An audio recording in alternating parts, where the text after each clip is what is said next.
So, do Christians need to get out into the real world?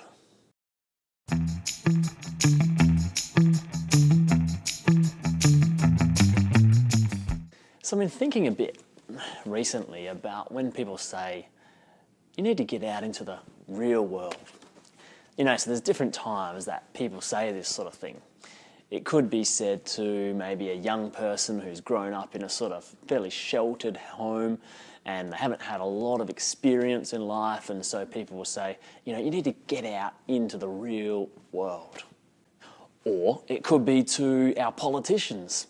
They don't seem to be overly connected to the people that they represent, the people on the ground, and so they might hear this sort of criticism as well. You politicians, you need to get out into the real world.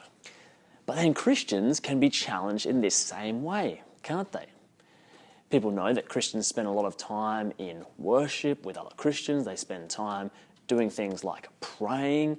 And so people sometimes say, you Christians, you need to get out into the real world. Now, of course, we can understand the sentiment, right? Of course, we know that young people, as they grow up, they need to eventually leave the family home. They need to meet other people, move into different contexts in life, all that sort of thing. And of course, we know that our politicians need to be able to mix with everyday people on the ground. And I get just as much of a kick as anyone when I see politicians get stumped because they don't know the price of a loaf of bread or some everyday question like that. And for Christians too, we can understand that we are to be salt and light in our world, and we are to love and serve our neighbour. So we can understand this sentiment that lies behind. You need to get out into the real world. But then on the other hand, this phrase, get out into the real world, it's a bit of a strange expression when you think more about it, because surely a person's home where they grow up with their family, even if it is sheltered, surely that's just as real as any other place in the world. And sure, our politicians can sometimes talk a bit too much just to themselves in Parliament and all that sort of thing. But that doesn't mean that that space is somehow less real than this local supermarket or sports club or whatever. And for Christians, I think this is even more the case. Because for Christians, we believe that when we gather in worship with other Christians, we come into contact with the living God, the creator of the universe.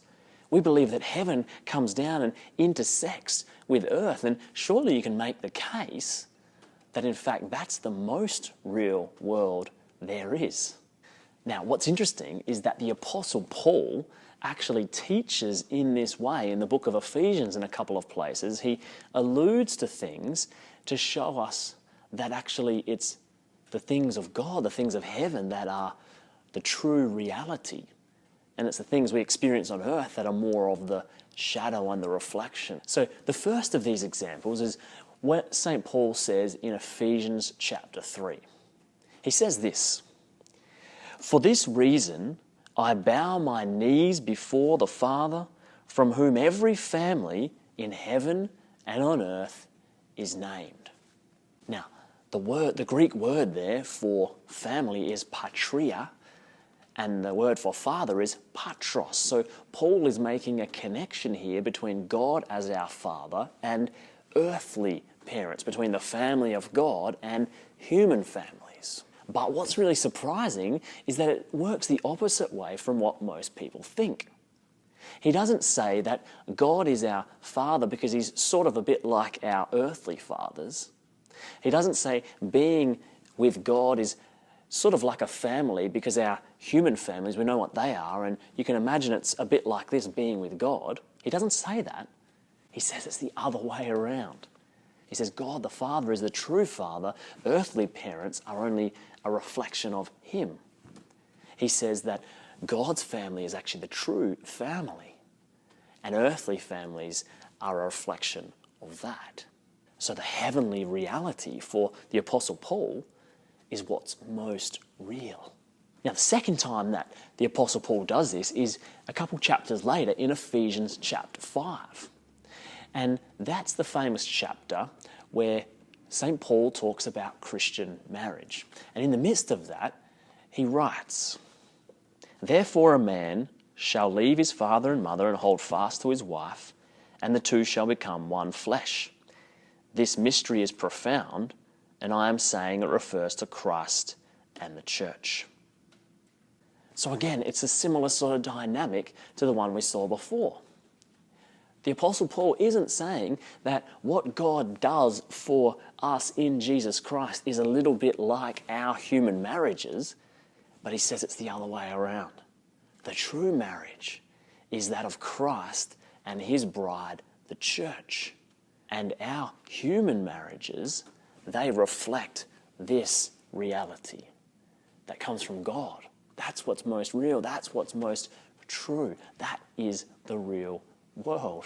Now, this is good news for us because as sinful people, as broken people living in this broken world, in all of our broken family relationships, our broken marriages, we can know, because of this sort of teaching, that all of the brokenness in this world can be redeemed. It can be restored. It can be made new because it's not the ultimate thing.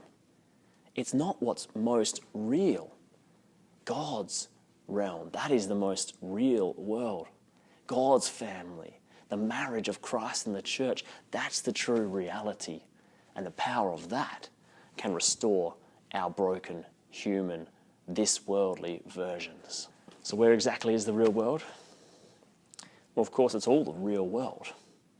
God calls us as Christians to be involved in the world around us, to be in the local sports club, to get to know our neighbours, to mix with all sorts of people, Christians and non-Christians. We are called to love and serve our neighbour no matter who they are. However, this is not meant to make us think that things like worship and being with other Christians and prayer are somehow less important or not even the real world, so to speak. It's the other way around. Those things bring us into contact with the most real world that there is. And our life of serving our neighbour will go better when we've got things in the right order. I want to close off this video with verses from Revelation 21, 3 and 4. "Then I saw a new heaven and a new earth, for the first heaven and the first earth had passed away, and the sea was no more. And I saw the holy city, New Jerusalem, coming down out of heaven from God, prepared as a bride adorned for her husband. And I heard a loud voice from the throne saying, 'Behold, the dwelling place of God is with man. He will dwell with them, and they will be his people, and God himself will be their God. He will wipe away every tear from their eyes, and death shall be no more. Neither shall there be mourning, nor crying, nor pain any more, for the former things have passed away.'" That's the real world. That's what we long for, wait for, and hope for as Christian people. This is Kairos. God bless you.